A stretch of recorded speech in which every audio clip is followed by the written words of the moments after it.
Gold trusted gold buyers మీరు తాకట్టు పెట్టిన బంగారాన్ని విడిపించి ఈ రోజు ఉన్న మార్కెట్ ధరకు కొనబడను. వరకు నేను కొంచెం కష్టపడాలి. ఇప్పుడు నువ్వొచ్చావు గదా అని నేను రాలేను. ఎందుకంటే ఇట్లానే అవుతది. ఆఫ్టర్ బ్రేకప్ అయిపోతది. సో, నేను మళ్ళీ నా పాస్ట్‌కెళ్ళలేను గాబట్టి కొంచెం టైం ఇవ్వు అని జెప్పాను. ఆ అబ్బాయి అన్నీ ఓకే అన్నాడు. నేను కమ్యూనిటీ వర్క్స్ చేస్తానని చెప్పాను. ఇలా కమ్యూనిటీలో ఉంటాను కొన్నాళ్ళు. మనం సెటిల్ అయ్యే వరకు.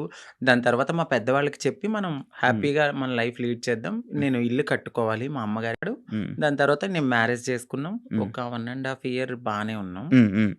దాని తర్వాత ఇంకా రోజు ఇంకా తాగడము, ఎందుకిట్లా, అందుకట్లా చిన్న చిన్న ఇష్యూస్, గొడవలు అవి పెద్ద పెద్దయి అయిపోయాయి. అయితే ఈ బ్రేకప్ టైంలో ఎక్కువ వీడియోస్ పెట్టడం అంకిత కావాలని చేస్తుందా? ఎందుకు అంత ఎమోషనల్ అయిపోతుంది? ఎందుకు సోషల్ మీడియాలో అంత ఏడుస్తూ వీడియోలు పెట్టాల్సిన అవసరం ఏంటి అని క్వశ్చన్ చేశారా? మీ వరకు వచ్చిందా?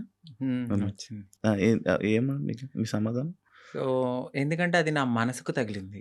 నేను సోషల్ మీడియాకి గూడా వచ్చేదాన్ని కాదు, చెప్పేదాన్ని గూడా గాదు.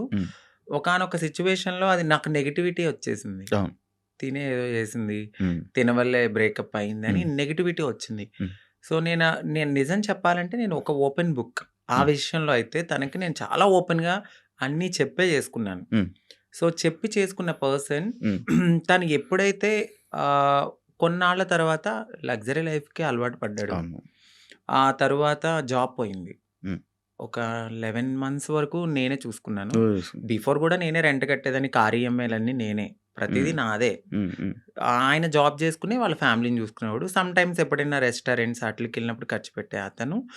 11 మంత్స్ అనేది జాబ్ పోయింది. ఇంకా నాకు ప్రెషర్ ఎక్కువైపోయింది. ఇటువైపు ఇల్లు కట్టిన ఒక గోల్డ్ ఉంది. అక్కడ అదంతా విడిపించాలని చెప్పి నేను తనకి ముందే చెప్పాను. సో, డ్రింక్ చేయడము, ఇదే విషయంలో గొడవ అవ్వడము. దీనికి ముందే నాకు తెలీదు. రీసెంట్‌గా తెలిసింది. నన్ను మ్యారేజ్ చేసుకున్న 3 మంత్స్‌కే వేరే అమ్మాయిలతో కూడా ఉన్నారని చెప్పారు. సో, ఆ రికార్డ్స్ కూడా నా దగ్గరున్నాయి. బట్ నేను ఎందుకంటే అంతా అయిపోయిన తర్వాత మనకు అనవసరం అనిపించింది.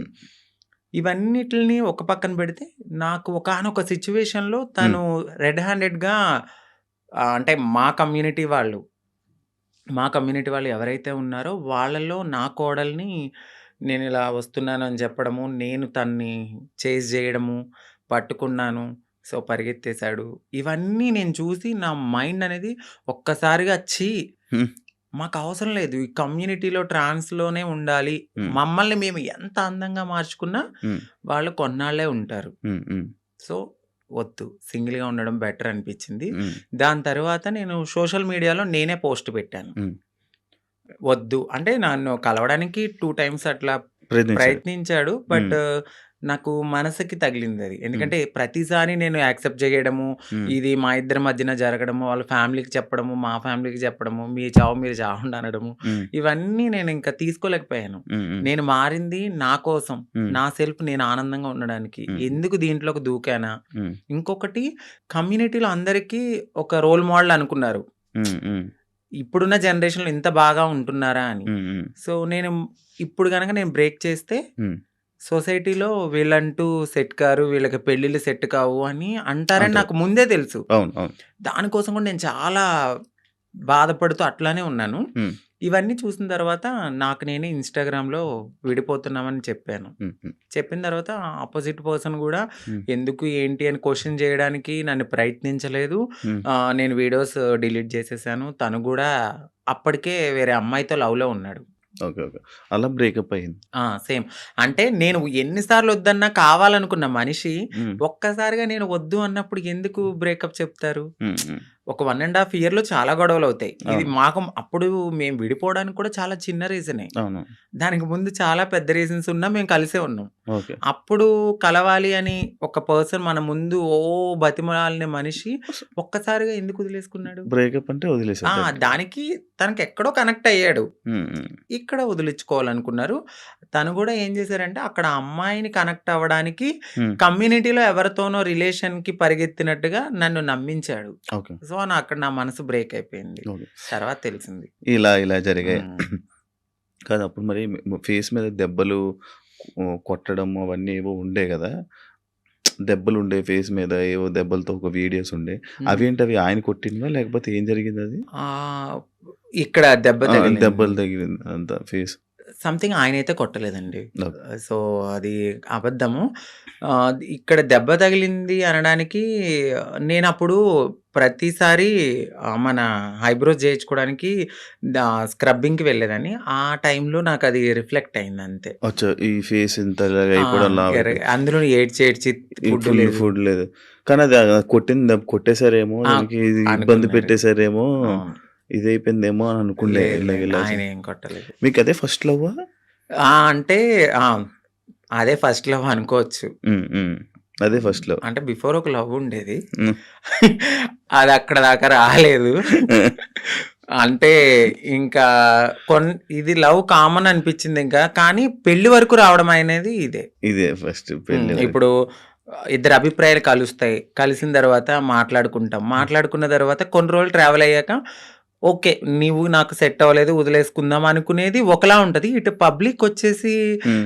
మనము కామన్ అయిపోతాం వాళ్ళకి. అవును. రోజు ఆ! కనపడతాం. ఆ! ఒక్కసారిగా పర్సన్ పక్కన లేకపోయేసరికి ఎందుకు అని వాళ్ళు క్వెషన్ చేయడం అనేది రైటే ఉంటది. హ్మ్. సో, ఇక్కడ దాకా ఆ పర్సన్ అయితే ఉన్నారంతే.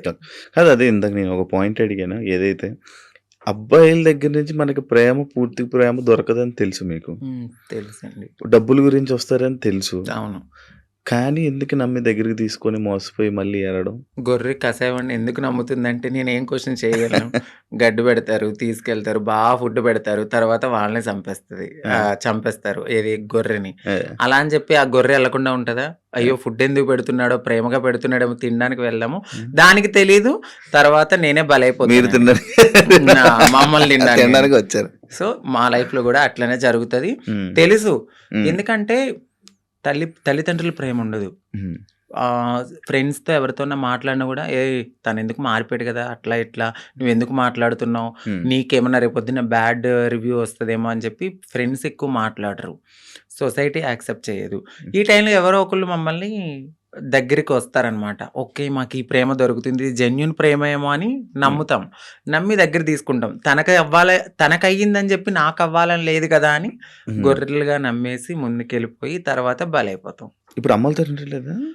అంటే హైదరాబాద్‌లో నేనే ఉంటున్నాను. హ్మ్. ఇంటి దగ్గర ఇల్లు కట్టాను. సో, కట్టేసారు. అక్కడ మమ్మీ ఆళ్ళు, ఫ్యామిలీ అంతా అక్కడే ఉంటారు. ఇప్పుడెలా డబ్బులు? ఇప్పుడు నేను నార్మల్‌గా అయితే హ్మ్. యూట్యూబ్ బేస్ చేసుకున్నాను. దానికి బిఫోర్ నుంచి నేను కమ్యూనిటీ వర్క్స్ చేస్తూ నేను సెటిల్ అయిపోయాను. హ్మ్. హ్మ్. ఫైనాన్షియల్‌గా అయితే ఇప్పుడు నేను చాలా సెటిల్ అయ్యి ఉన్నాను. హ్మ్. యూట్యూబ్ చేస్తున్న ఇన్‌కము హ్మ్.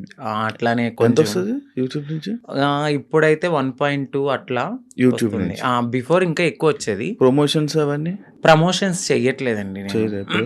నార్మల్ ప్రమోషన్స్ అమ్మాయిలకి సంబంధించిన బిఫోర్ చేశాను. అసలు చెయ్యట్లేదు నేను. ప్రమోషన్స్. నేను నో పెయిడ్ ప్రమోషన్స్ అని కూడా పెట్టాను. అవును. చూసాను నేను. ఆ! ఒక ప్రమోషన్సే చేయరు. ఆ! ఓన్లీ యూట్యూబ్ నుంచి 1.5 లాక్, 1.2 లాక్. 1.2 హ్మ్. ఒక 2 మంత్స్ నుంచి అయితే మాత్రం నేను సరిగ్గా ఈ వీడియోస్ చేయట్లేదు. హ్మ్. 12,000, 13,000 అట్లనే వస్తున్నాయి. అంటే ఒక 3 మంత్స్ నుంచి. ఓకే. దాని బిఫోర్ నేను చేసేదాన్ని. అవును. 1.2 మ్యాక్స్ అది 1.5 మధ్యలో. ఇప్పుడు రెవెన్యూ ఇంకేం లేదు. ఈవెంట్స్‌కి ఏమైనా వెళ్తారా? ఈవెంట్స్ ఏం లేదు. ఇప్పుడు నేను షాప్ ఓపెనింగ్స్ అట్లా ఏదైనా జరిగినప్పుడు కొంచెం నాకు తెలిసిన వాళ్ళు వీఐపీస్ గానీ, వాళ్ళకి గానీ దిష్టి తీయడము, లేదంటే వాళ్ళ ఇంట్లో ఎవరైనా పుట్టారు అంటే బ్లెస్సింగ్స్ గానీ నన్నే పిలుస్తారు. అక్కడికెళ్ళినప్పుడు బానే ఇస్తారు. 51 ఓకే. 51, అంతే. 31 ఓకే. అంతే. మొత్తం మంత్లీ? ఓవరాల్‌గా ఇప్పుడైతే నా ఇన్‌కమ్ 1.2 అంతే. అంతే. ఇప్పుడు మొత్తం అన్నీ కలిపినా గూడా. అంతే. అంతే. అంతకు మించి చెప్పట్లేదా? లేదు సార్ అంతే. అంతే. ఓకే. అంటే ఆ టైంలో నేను హ్మ్. సేవింగ్స్ ఎక్కువ చేసేసాను. హ్మ్. బాగా. ఓకే. ఒకప్పుడు అంకిత నాయుడు వీడియోస్ చూస్తున్నప్పుడు అంటే లైక్ బిఫోర్ బ్రేకప్ గాని, బిఫోర్ ఇది గాని ఫేస్ ఒకలా ఉండేది. ఇప్పుడు చాలా చేంజెస్ అయిపోయాయి. అవునండి. ఎందుకు అన్ని చేంజేసుకుంటున్నారు? అంటే ఎందుకు చేయించుకున్నానంటే నేను ఒక పుట్టడం అనేది అమ్మాయి తత్వంతో ఉన్న ఒక అబ్బాయిగా పుట్టాను. సో, ఎక్కడైనా నాకు చిన్నగా ఏదైనా అనిపించిందంటే దాన్ని వెంటనే చేంజ్ చేసుకోవాలి అనే థాట్ నాకుంటది. నాకు నేను పుట్టడం ఒక అబ్బాయిగా పుట్టిన నా మనసు అమ్మాయి. అంటే ఇప్పుడు ఒక గొంగళి పురుగు ఉంటది. తన జీవితం ఎట్లా ఉంటది? చాలా చిరాకుగా కనిపిస్తది. కానీ వన్స్ ఒకసారి తనకి మారినప్పుడు ఒక అందమైన సీతాకోకచిలుకగా మారుతది. సో నేను పుట్టినప్పుడు కూడా ఒక గొంగళి పురుగులాగానే ఫీల్ అయ్యాను. నేను ఒక అందమైన సీతాకోకచిలుక అవ్వాలి అనేది నా మనసులో ఉంది. దానికోసం నేను ప్రయత్నించాను. డెఫినెట్లీ నేను సక్సెస్ అయ్యానని నేను అనుకుంటున్నాను. అంటే మీరు అన్నారు ఎందుకు ఇవన్నీ చేయించుకుంటున్నారు అని. నేను ఒక పరిపూర్ణమైన అమ్మాయిలా కనపడినా ట్రాన్స్ ఉమెన్ అనే అంటారు. బట్ నేను ఫీల్ అవుతాను ఒక అమ్మాయి పక్కకు వెళ్ళినప్పుడు ఓ అమ్మాయి కన్నా చాలా బాగుందిరా అనే ఫీల్ నాకు అనిపించినప్పుడు నేను సాటిస్ఫై అయిపోయాను. కామెంట్ వేయాలి. ఆ కామెంట్ కి నేను హ్యాపీగా ఫీల్ అయ్యి అమ్మాయి హ్యాపీ నేను ఇంత మారినందుకు. ఓకే, ఇప్పుడు సీతాకోకచిలుకలకు రెక్కలు వస్తే ఎగిరిపోదామనా? వెళ్ళిపోతా డెఫినెట్లీ. ఎక్కడికి? ఎక్కడికో ఒక చోటకి, మమ్మల్ని యాక్సెప్ట్ చేసే చోటకి. అయితే ఇప్పుడు మొత్తం అంతా ఇంకా చేంజెస్ చేస్తూనే ఉంటారు అలాగా? అంటే జా చేయించుకున్నానండి, లిప్స్, నోస్ చేయించుకున్నాను, ఫోర్ హెడ్ చేయించుకున్నా, నడుం చేయించుకున్నా, ఇంకా ఫుల్లీ ఫీమేల్ లాగానే అన్ని చేయించేసుకున్నాను. మొత్తం అన్ని చేయించేసుకున్నారు కదా. ఇష్యూస్ రావా ఏమి?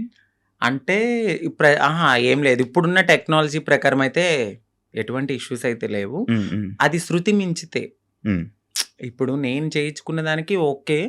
ఇంకా ఎక్కువ మనము ఎనర్జీ ఎక్కువ తీసుకుని మన బాడీని వీక్ చేసేసుకుని ఫుడ్ అనేది ఎక్కువ బాగా తినకుండా ఇలా ఉంటే చాలా ప్రాబ్లమ్స్ అయితే ఉంటాయి.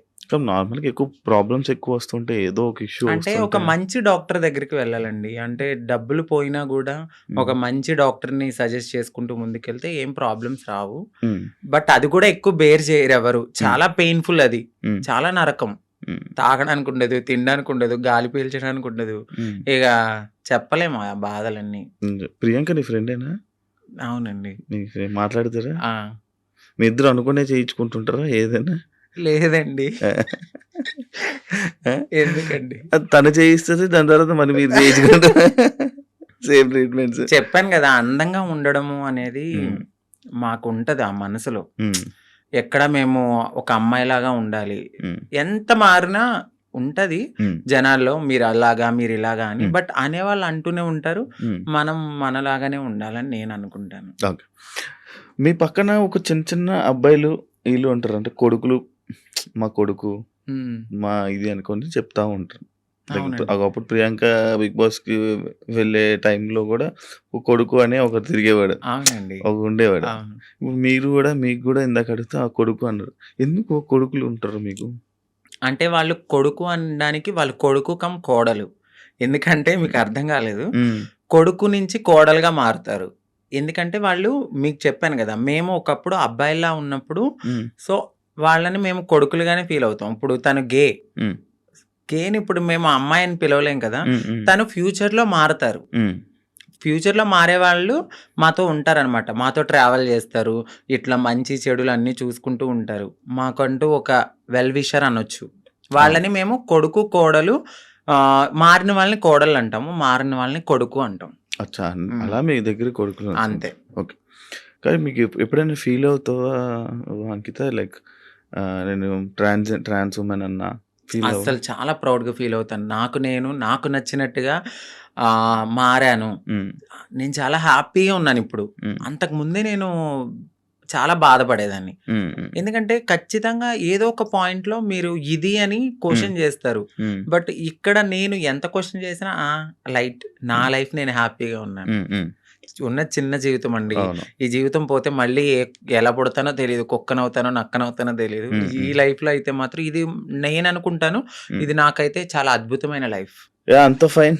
రీసెంట్ టైమ్స్ లో బిగ్ బాస్ జర్నీలోకి మనం వెళ్దాం. ఓకే, బిగ్ బాస్ వెళ్దాం ముందు నుంచి ఇష్టమా, కోరిక? అంటే అది చాలా మంచి ప్లాట్ఫామ్.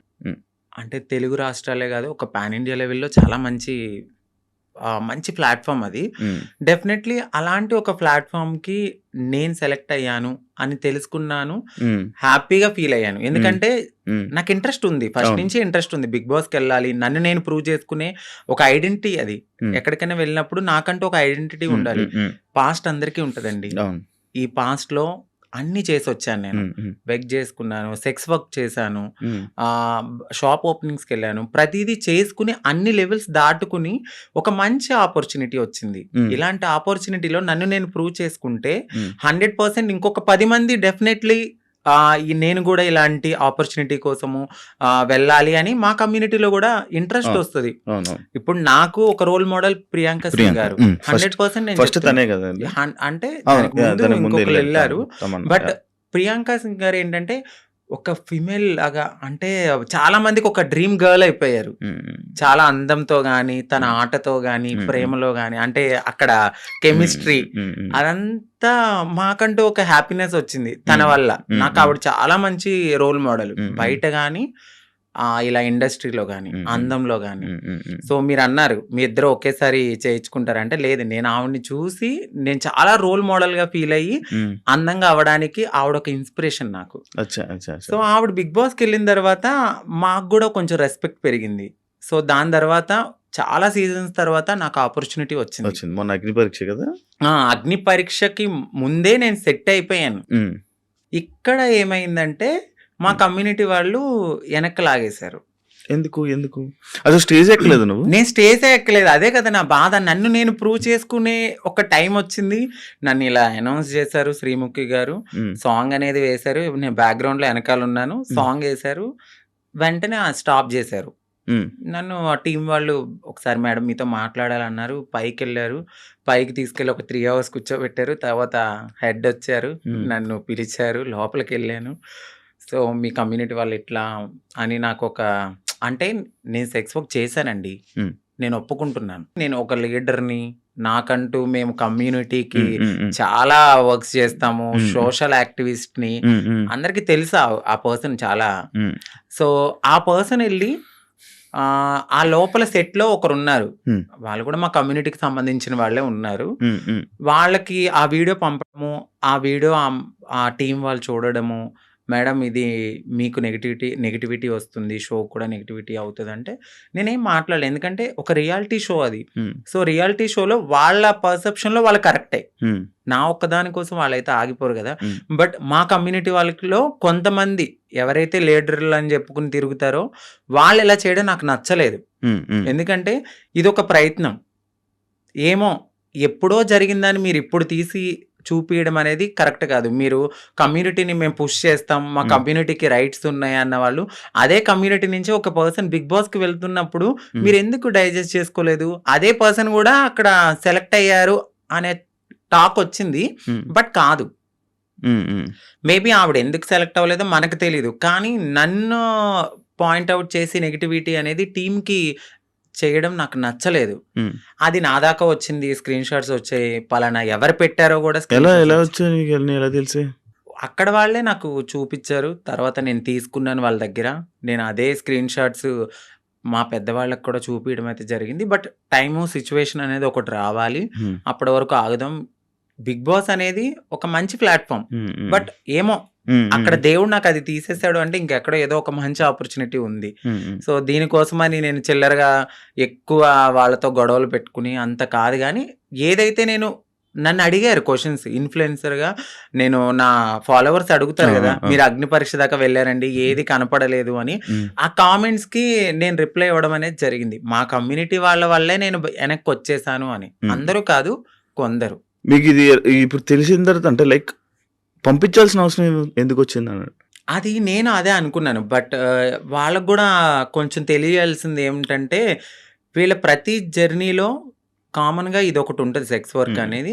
బట్ పాస్ట్ అయిపోయింది. ఆ సెక్స్ వర్క్ జరిగిన ఆ వీడియోని చూపించారా? అవునండి, ఆ వీడియో చూపించారు. బట్ ప్రతి ఒక్క మనిషి పుట్టగానే అమ్మాయి అయిపోరు. గేగా స్టార్ట్ అయిన మా లైఫ్ LGBTQ అనే ఒక కేటగిరీస్ ఉంటాయి. అదే కేటగిరీలో ఇప్పుడు నన్ను నేను మార్చుకునే తరుణంలో డెఫినెట్లీ నేను సెక్స్ వర్క్ చేసుకున్నాను. సో అందంగా అవ్వడానికి నేను ఏదో చేసుకుని బ్రతికాను. అవన్నీ పక్కన పెట్టి ఇంత మంచి ప్లాట్ఫామ్ వచ్చింది. సో నేను హ్యాపీగా ఈ ప్లాట్ఫామ్కి వెళ్ళి మరింత హ్యాపీగా ఒక రెస్పెక్టబుల్గా బ్రతకాలని నేను అనుకున్నాను. బట్ మా వాళ్ళు చేసిన పనికి నెక్స్ట్ కూడా ఇంకా వచ్చే ఛాన్సెస్ ఉండవు. ఖచ్చితంగా ఉండదు. నేను అదే బాధపడ్డాను. నాకు నెక్స్ట్ టైం కూడా వచ్చే ఛాన్స్ లేకుండా అలాంటిది నేను అప్పటికే అన్నాను. నెగెటివ్ ఇప్పుడు వాళ్ళు చూపించిన తరుణంలో అది వేరే రాంగ్గా పోర్ట్రేట్ అయ్యి ఉండొచ్చు. మెడికల్ టెస్ట్కి పదండి. సో నేను వెళ్ళిన ప్రతి చోటకి నేను ఎత్తి నేను అది కాదు నేను అది కాదు నేను అది కాదని చెప్పలేను కదండి. నేను ఫుల్లీ ఫీమేల్గా ఉన్నాను. ఫుల్లీ ఫీమేల్గా అక్కడ కనపడట్లేదు. సో ఫుల్లీ ఫీమేల్గా కనపడినప్పుడు నేను ఫుల్లీ ఫీమేల్ అని చెప్పినప్పుడు మీరు మెడికల్ టెస్ట్కి తీసుకెళ్ళాలి. బట్ మీరు అదే పట్టుకుని అదే ఎవిడెన్స్ పట్టుకుని నన్ను అలా అనడం కరెక్ట్ కాదు కదా. ఇప్పుడు నేను ప్రతి చోటకి వెళ్ళి నేను అమ్మాయిని నేను అమ్మాయిని నేను అమ్మాయిని అని చూపిలేను. నేను అమ్మాయినని మీకు చూపిస్తే చాలు. బట్ వాళ్ళు అది తీసుకోలేకపోయారు. అంటే ఇప్పుడు మీరు మారక ముందు వీడియోలు పంపారా? అంతే అండి. మీరు మారక ముందు వీడియోలు పూర్తి ట్రాన్స్జెండర్ కాదు అని చెప్పి పంపారా? అచ్చా అచ్చా అచ్చా. మరి ఎలా ఇప్పుడు ఏంటి మరి? సో బాధపడ్డాను. నాకు అది ఒక్కటే ఆప్షన్ అని నేను అనుకోవట్లేదు.